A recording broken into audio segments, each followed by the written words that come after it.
அற்புத கந்தனை போது எழுந்தருளிவர் மலை போல தேங்காய்கள் எல்லாம் பெருமானுடைய திருவாசல் பேருக்கு முன்னே குவிந்திருக்கிற காட்சியை பார்க்கிறோம்.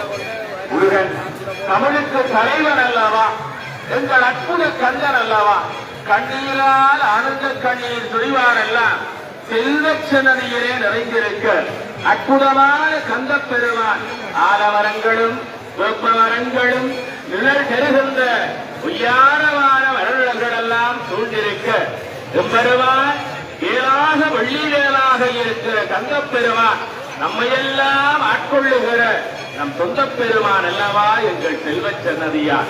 என்ன அழகு, எத்தனை அழகு கொட்டி கிடக்கிறது பேரானந்தம்.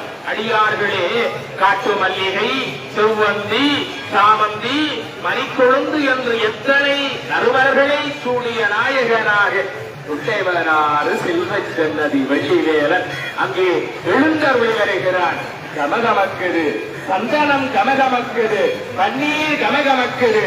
எங்கள் முருகன் திருவேணியில் இருந்தல்லவா நறுமணம் கமகமக்குது.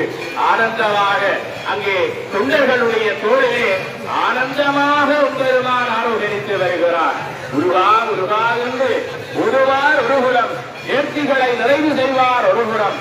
முருகனை நம்பினார்க்கெல்லாம் அருளை தெருவான் அல்லவா கந்தன் களலடியை நாடி வருகிற காவடிகளை பார்க்கிறோம். அற்புதமாக பூகை முறையேற்ற பெறுவான். மந்திரமில்லை, நிம்மதியான வழிபாடு, அழகான கந்த பெருமானாக எந்த நேரமும் சன்னதியிலே வழிபடலாம் அல்லவா. மன நிம்மதி என்றால் அது செல்வ